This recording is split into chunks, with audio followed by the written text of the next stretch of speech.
Peter and Wendy. Chapter 3. Come away, come away. For a moment after Mr. and Mrs. Darling left the house, the night lights by the beds of the 3 children continued to burn clearly. They were awfully nice little night lights, and one cannot help wishing that they could have kept awake to see Peter.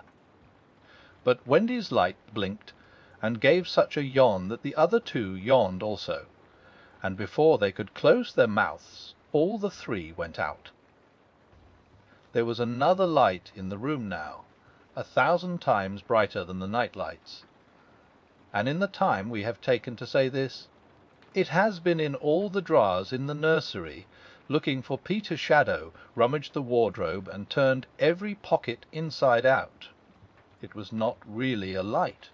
It made this light by flashing about so quickly, but when it came to rest for a second, you saw it was a fairy, no longer than your hand, but still growing. It was a girl called Tinker Bell, exquisitely gowned in a skeleton leaf, cut low and square, through which her figure could be seen to the best advantage. She was slightly inclined to embonpoint. A moment after the fairy's entrance, the window was blown open by the breathing of the little stars, and Peter dropped in. He had carried Tinker Bell part of the way, and his hand was still messy with the fairy dust. Tinker Bell, he called softly, after making sure that the children were asleep. Tink, where are you? She was in a jug for the moment, and liking it extremely. She had never been in a jug before. Oh, do come out of that jug, and tell me, do you know where they put my shadow? The loveliest tinkle as of golden bells answered him. It is the fairy language. You ordinary children can never hear it. But if you were to hear it, you would know that you had heard it once before. Tink said that the shadow was in the big box. She meant the chest of drawers, and Peter jumped at the drawers, scattering their contents to the floor with both hands, as kings toss halfpence to the crowd. In a moment he had recovered his shadow, and in his delight he forgot that he had shut Tinker Bell up in the drawer. If he thought at all, but I don't believe he ever thought, it was that he and his shadow, when brought near each other, would join like drops of water. And when they did not, he was appalled. He tried to stick it on with soap from the bathroom, but that also failed. A shudder passed through Peter, and he sat on the floor and cried. His sobs woke Wendy, and she sat up in bed. She was not alarmed to see a stranger crying on the nursery floor. She was only pleasantly interested. "Boy," she said cautiously, "why are you crying?" Peter could be exceedingly polite also, having learned the grand manner at fairy ceremonies, and he rose and bowed to her beautifully. She was much pleased, and bowed beautifully to him from the bed. "What's your name?" he asked. "Wendy Angela Darling," she replied with some satisfaction. "What is your name?" "Peter Pan." She was already sure that he must be Peter, but it did seem a comparatively short name. "Is that all?" "Yes," he said rather sharply. He felt for the first time that it was a shortish name. "I'm so sorry," said Wendy Angela. "It doesn't matter." Peter gulped. She asked where he lived. "A second to the right," said Peter, "and then straight on till morning." "What a funny address!" Peter had a sinking. For the first time he felt that perhaps it was a funny address. "No, it isn't," he said. "I mean," Wendy said nicely, remembering that she was hostess, "is that what they put on the letters?" He wished she had not mentioned letters.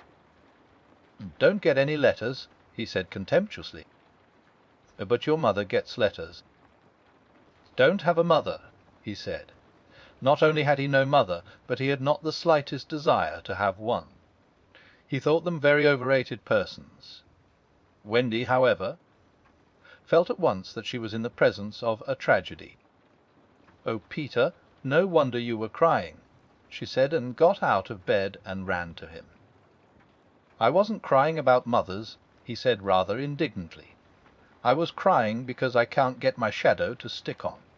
Besides, I wasn't crying. It has come off." "Yes." Then Wendy saw the shadow on the floor, looking so draggled, and she was frightfully sorry for Peter. "How awful!" she said.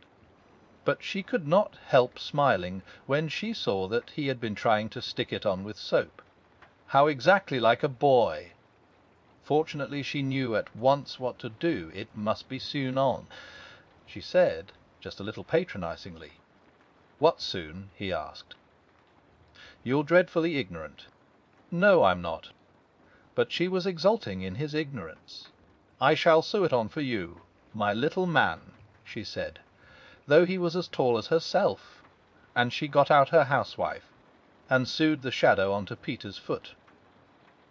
"I dare say it will hurt a little," she warned him. "Oh, I shan't cry," said Peter, who was already of opinion that he had never cried in his life, and he clenched his teeth and did not cry. And soon his shadow was behaving properly, though still a little creased. "Perhaps I should have ironed it," Wendy said thoughtfully, but Peter, boylike, was indifferent to appearances, and he was now jumping about in the wildest glee. "Alice—" He had already forgotten that he owed his bliss to Wendy. He thought he had attached the shadow himself. "How clever I am!" he cried rapturously. "Oh, the cleverness of me!" It is humiliating to have to confess that this conceit of Peter was one of his most fascinating qualities. To put it with brutal frankness, there never was a cockier boy. But for the moment Wendy was shocked. "You conceit!" she exclaimed with frightful sarcasm. "Of course I did nothing." "You did a little," Peter said carelessly, and continued to dance. "A little," she replied with hauteur. "If I am no use, I can at least withdraw." And she sprang in the most dignified way into bed and covered her face with the blankets. To induce her to look up, he pretended to be going away, and when this failed he sat on the end of the bed and tapped her gently with his foot.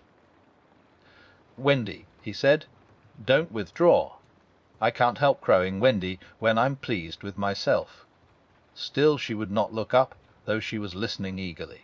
"Wendy," he continued, in a voice that no woman has ever yet been able to resist, "Wendy, one girl is more use than 20 boys." Now Wendy was every inch a woman, though there were not very many inches, and she peeped out of the bedclothes. "Do you really think so, Peter?" "Yes, I do." "I think it's perfectly sweet of you," she declared, "and I'll get up again." And she sat with him on the side of the bed. She also said she would give him a kiss if he liked, but Peter did not know what she meant, and he held out his hand expectantly. "Surely you know what a kiss is?" she asked, aghast. "I shall know when you give it to me," he replied stiffly, and not to hurt his feelings she gave him a thimble. "Now," said he, "shall I give you a kiss?" And she replied with a slight primness, "If you please." She made herself rather cheap by inclining her face toward him, but he merely dropped an acorn button into her hand, so she slowly returned her face to where it had been before, and said nicely that she would wear his kiss on the chain round her neck. It was lucky that she did put it on that chain, for it was afterwards to save her life. When people in our set are introduced, it is customary for them to ask each other's age, and so Wendy, who always liked to do the correct thing, asked Peter how old he was. It was not really a happy question to ask him. It was like an examination paper that asks grammar, when what you want to be asked is Kings of England. "I don't know," he replied uneasily, "but I am quite young." He really knew nothing about it. He had merely suspicions, but he said at a venture, "Wendy. I ran away the day I was born." Wendy was quite surprised. but interested, and she indicated in the charming drawing-room manner, by a touch on her nightgown, that he could sit nearer her. It was because I heard father and mother, he explained in a low voice, talking about what I was to be when I became a man. He was extraordinarily agitated now. "I don't want ever to be a man," he said with passion. "I want always to be a little boy and to have fun. So I ran away to Kensington Gardens and lived a long, long time among the fairies." She gave him a look of the most intense admiration, and he thought it was because he had run away. But it was really because he knew fairies. Wendy had lived such a home life that to know fairies struck her as quite delightful.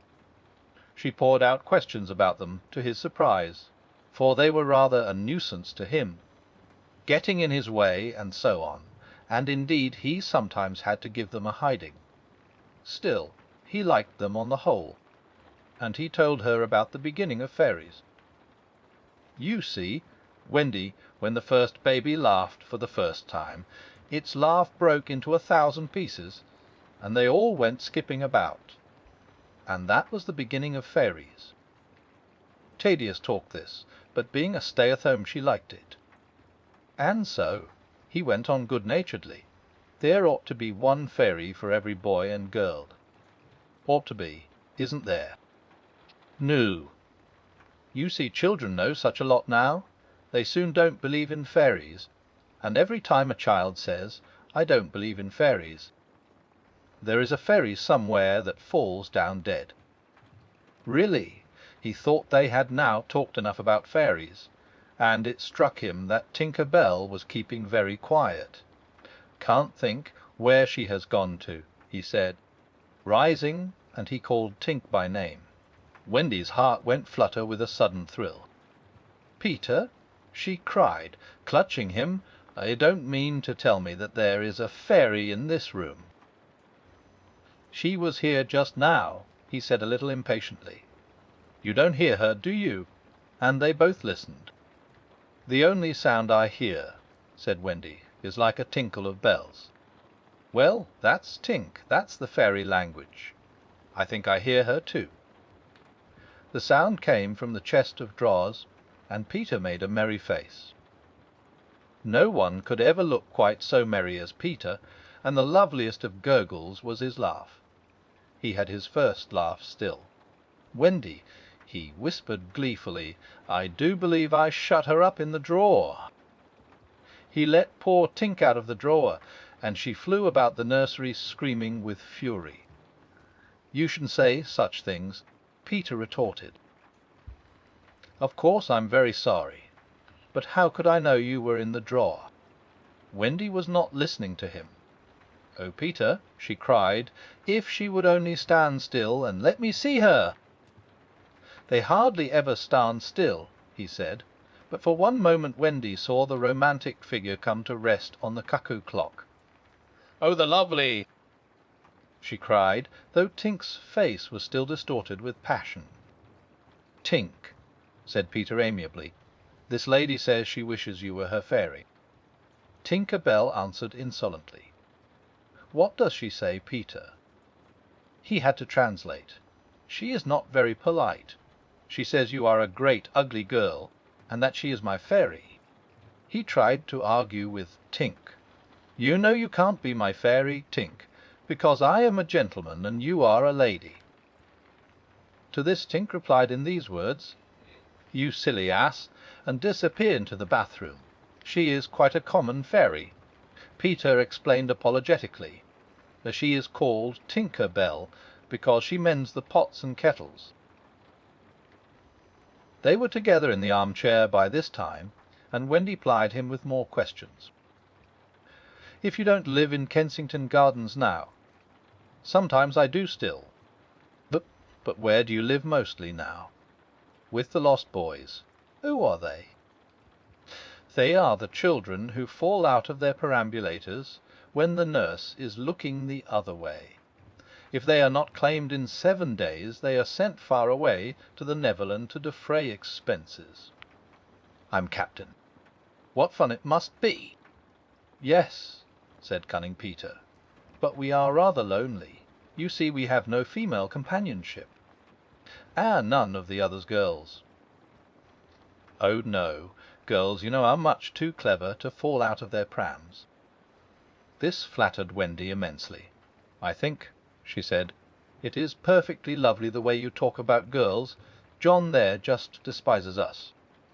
For reply Peter rose and kicked John out of bed, blankets and all, one kick. This seemed to Wendy rather forward for a first meeting, and she told him with spirit that he was not captain in her house. However, John continued to sleep so placidly on the floor that she allowed him to remain there. "And I know you meant to be kind," she said, relenting, "so you may give me a kiss." For the moment she had forgotten his ignorance about kisses. "I thought you would want it back," he said a little bitterly, and offered to return her the thimble. "Oh dear," said the nice Wendy, "you don't mean a kiss. I mean a thimble. What's that?" "It's like this." She kissed him. "Funny," said Peter gravely. "No, shall I give you a thimble?" "If you wish to," said Wendy, keeping her head erect this time. Peter thimbled her, and almost immediately she screeched. "What is it, Wendy?" It was exactly as if someone were pulling my hair. That must have been Tink. I never knew her so naughty before. And indeed Tink was darting about again, using offensive language. "She says she will do that to you, Wendy, every time I give you a thimble." "But why?" "Why, Tink?" Again Tink replied, "You silly ass." Peter could not understand why, but Wendy understood. And she was just slightly disappointed when he admitted that he came to the nursery window not to see her, but to listen to stories. "You see, I don't know any stories. None of the Lost Boys know any stories." "How perfectly awful," Wendy said. "The do you know?" Peter asked. "Why swallows build in the eaves of houses? It is to listen to the stories. Wendy, your mother was telling you such a lovely story. Which story was it?" "About the prince who couldn't find the lady who wore the glass slipper." "Peter," said Wendy excitedly, "that was Cinderella, and he found her, and they lived happy ever after." Peter was so glad that he rose from the floor, where they had been sitting, and hurried to the window. "Where are you going?" she cried with misgiving. "To tell the other boys." "Don't go, Peter," she entreated. "I know such lots of stories." Those were her precise words, so there can be no denying that it was she who first tempted him. He came back, and there was a greedy look in his eyes now which ought to have alarmed her, but did not. "Oh, the stories I could tell to the boys!" she cried, and then Peter gripped her and began to draw her toward the window. "Let me go," she ordered him. "Wendy, do come with me and tell the other boys." Of course she was very pleased to be asked, but she said, "Oh dear, I can't. Think of Mummy. Besides, I can't fly." "I'll teach you." "Oh, how lovely to fly!" "I'll teach you how to jump on the wind's back, and then away we go." "Oh!" she exclaimed rapturously. "Wendy, Wendy, when you are sleeping in your silly bed, you might be flying about with me, saying funny things to the stars." "Oh!" "And, Wendy, there are mermaids. Mermaids with tails. Such long tails." "Oh!" cried Wendy, "to see a mermaid." He had become frightfully cunning. "Wendy," he said, "how we should all respect you." She was wriggling her body in distress. It was quite as if she were trying to remain on the nursery floor. But he had no pity for her. "Wendy," he said, "the sly one, you could tuck us in at night." "Oh!" "None of us has ever been tucked in at night." "Oh!" And her arms went out to him. "And you could darn our clothes and make pockets for us."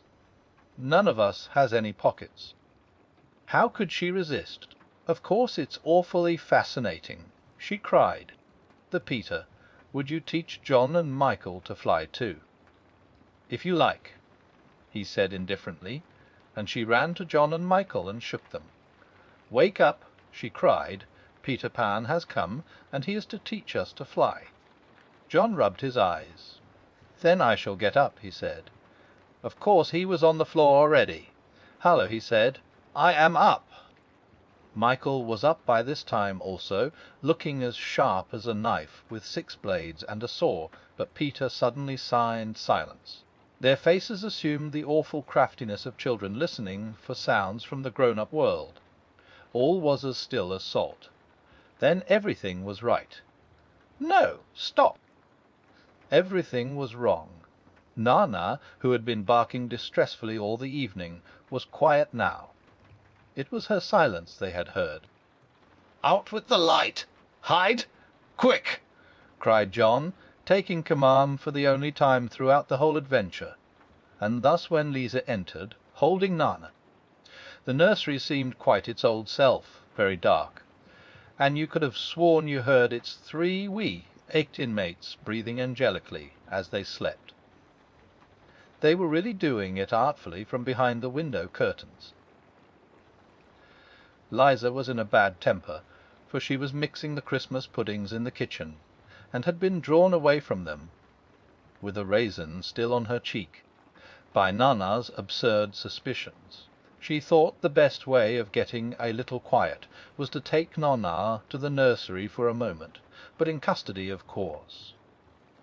"Thea, you suspicious brute," she said, "not sorry that Nana was in disgrace.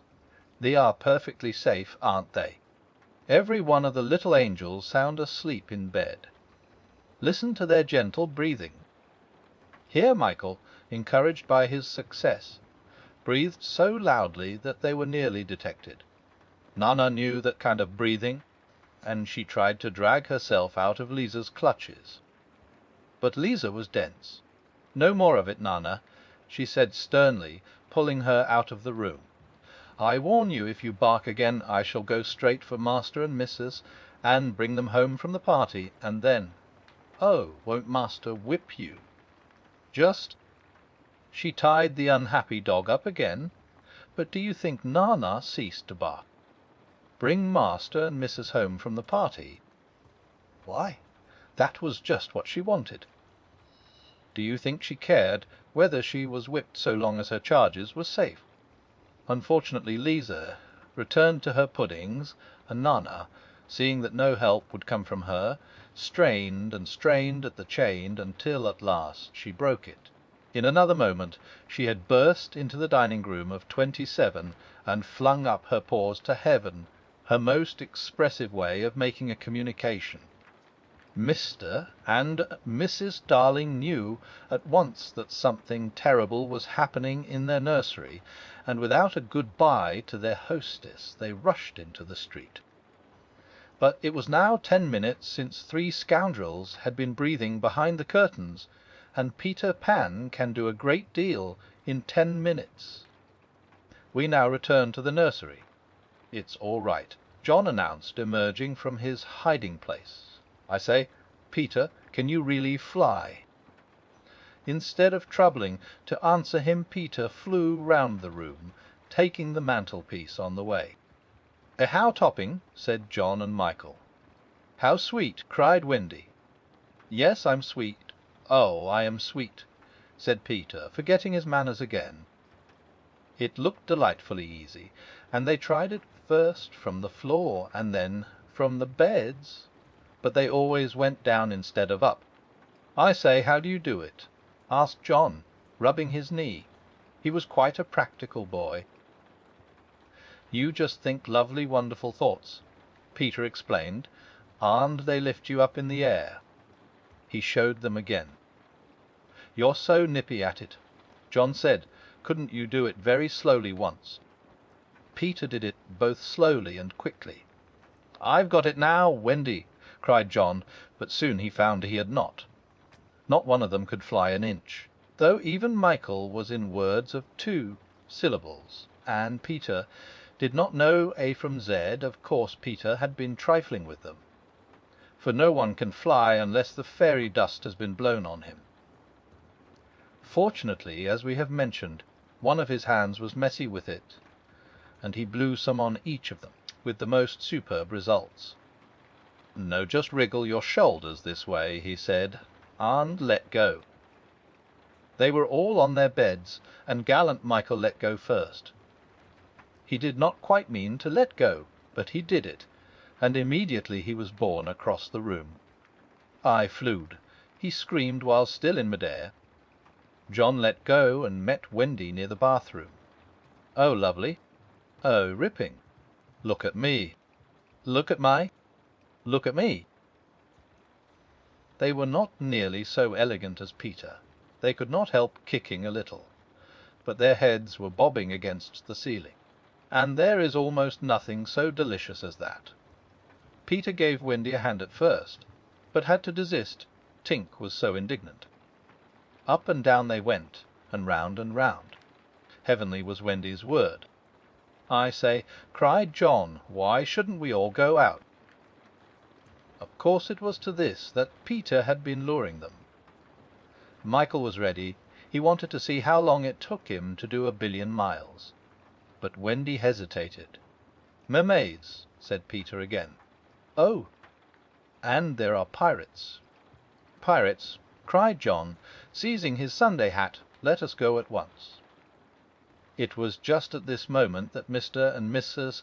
Darling hurried with Nana out of 27. They ran into the middle of the street to look up at the nursery window. And, yes, it was still shut, but the room was ablaze with light, and most heart-gripping sight of all, they could see in shadow on the curtain 3 little figures in night attire circling round and round, not on the floor, but in the air. Not 3 figures, 4. In a tremble they opened the street door. Mr. Darling would have rushed upstairs, but Mrs. Darling signed to him to go softly. She even tried to make her heart go softly. Will they reach the nursery in time? If so, how delightful for them, and we shall all breathe a sigh of relief. But there will be no story. On the other hand, if they are not in time, I solemnly promise that it will all come right in the end. They would have reached the nursery in time had it not been that the little stars were watching them. Once again the stars blew the window open, and that smallest star of all called out our cave, "Peter!" Then Peter knew that there was not a moment to lose. "Come!" he cried imperiously, and soared out at once into the night, followed by John and Michael and Wendy. Mr. and Mrs. Darling and Nana rushed into the nursery too late. The birds were flown.